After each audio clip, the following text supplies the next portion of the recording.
Alright, hey YouTube. So we're outside the lecture hall today for after school YuGiOh. We're out at the science lab. Science lab. Don't be fooled by this kitchen setup. A lot of science goes on in here. A lot of science goes on in here. I don't know about you guys, but I don't like it how cards they warp like this. Usually you get these from tins that's been like old tins, or like they've been sitting out for a while, or your card's been hot. They always seem to come out a little bit warped. Like they all warp together, you know, because you have like 5 hollows stacked together, and they always kind of just get too hot or too cold. And we did some research, and the reason why they warp is because of the moisture in the cardboard expands, whereas the foil, which is like plastic, it doesn't expand, so it causes this to kind of like warp. Yeah. So the cardboard has to warp, but the foil can't warp, so that it follows with the foil. So commons won't come like this ever. Yeah. But you'll only see foil cards with this warp. Yeah. And what we want to do is, we saw a video on YouTube. Credits to Poops to You. That's the guy's name, Poops to You. Yeah, we're not saying, hey, Poops to You, man. We're taking your video. Yeah. His name is Poops to You. He showed us a technique on how to unwarp cards, so we're going to try it today in our own little laboratory. And if it works, you know, we want to show you, because I have a bunch of warp cards I want to fix, so I'm sure you do too. And we have, what he did was he had only one method. We're trying a couple methods today, because we did this before this, so don't look stupid. So we wouldn't look stupid. But something went wrong with the card. It ended up warping again. So we're gonna try some ways. So there's a method to it, and there's probably some treatment afterwards that you can do to prevent for future warping. So we're gonna try to experiment with those. All right. So first thing you need is boiling hot water. So we have. If you have, oh, actually, wait, put our goggles on. Put our goggles on. I'm not gonna go blind over the video. Alright. Okay. Alright. So first thing you need is hot water. Boiling hot water. If you're a kid, ask your parents to help you to do this. Yeah. This is hot. This is dangerous. This is from an electronic kettle. You can use any kind of hot water you want. You microwave it. Hot water. Yeah. Microwave is the easiest way. Yeah. That's how I make ramen, because I'm a good cook. It's bad to microwave foam, just let you know. Oh, you cook it, you shut up. Alright, so you put boiling hot water on. So we have 2 of them. And then what I have here is this regular saran wrap. I'm sure you all have this. This is from your mom knows how to. Yeah. Does this, but this is from Costco. So sometimes you have blades on this, so be careful. Don't want to hurt yourself. This is a safety. This has a safety blade.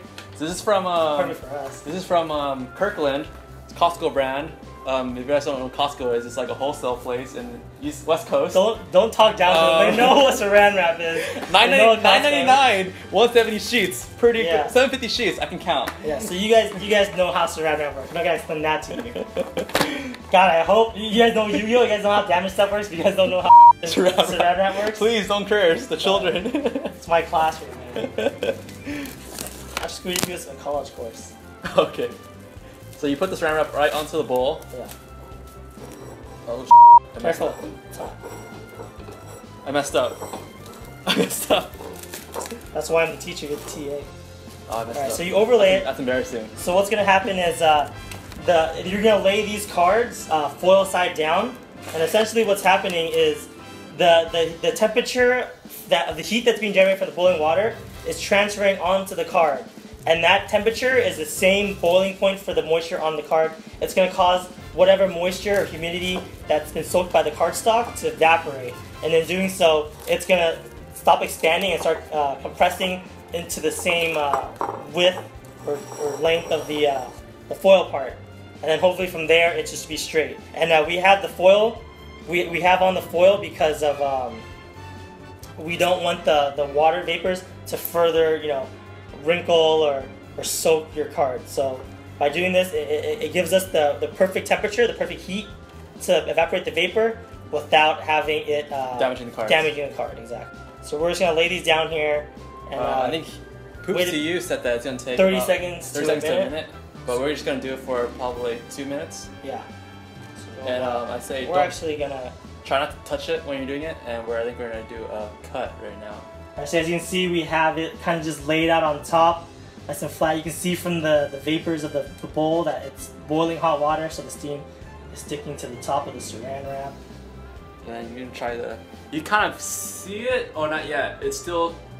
You can still see the curvature. Yeah. This one's kind of been on there for a while. It's kind of flattening out, more so than that one, which is kind of more fresh. And these are from CP8 tin pack. usually the tins are the ones that usually get the most warp because it's been out in the weather for the longest, and usually it doesn't have other common cards still be with it holding it together. And to absorb the extra moisture. Yeah, so in a tin they come with 5 secret and 4 supers, so they're all hollow and they're all warping with each other. Look how straight that one is. While a regular booster pack will have 8 commons and a super if you pull super, and the 8 commons hold it together so it wouldn't warp as much. Okay, so what we have here is we're gonna put one of these in a Ziploc, one of these in a card sleeve, one of these in a cup of rice, which is known to absorb moisture, and one of these we're gonna leave out and see what happens in a few. For base scenario. Control scenario. Yeah. Okay, so these are pretty much straightened out now. Careful pulling these out because again the saran wrap is gonna get pretty hot. I usually use a chopstick usually. Well, I'm a man, so. But I don't know if you can see, but look how straight these are now. These are no longer curved. And there's no moisture on these cards, so technically there's no damage. Yeah, it's perfectly, it's no straight moist. Now. Yeah. So what I'm gonna do is I'll put this one into the rice, which is gonna hopefully absorb the moisture and not let it recurve anymore. I'm gonna put this on a sleeve. So we're seeing if you can just put a sleeve right away and see if this works. Okay. Yeah. And then a Ziploc bag, because a Ziploc bag is known to have no outside air or any environmental effect onto it. It's sealed. And then this one we're just gonna leave out here on the table, room temperature, and see if it ends up absorbing any of the extra moisture in the room. So we'll be back in like 5 minutes. Yeah, 5-10 minutes. See what happens. All right, YouTube. So we're back here with them after 5 minutes. Oh, more than 5 minutes, I think, right? Yeah, we took some time. All right, so we're gonna take out our the cards. The cards out of them. Let's go one by one. Start with the sleeve. Yeah, there's not. So this is the base. This is another one that Dr. Morg that was nothing happened to it yet. So we compare it to this. So you can see it's very curved. Very curved, yes. Yep. Oh, this one. Okay, so we're doing sleeve first. So another Dr. Morg. This guy got a lot of Dr. Morgs.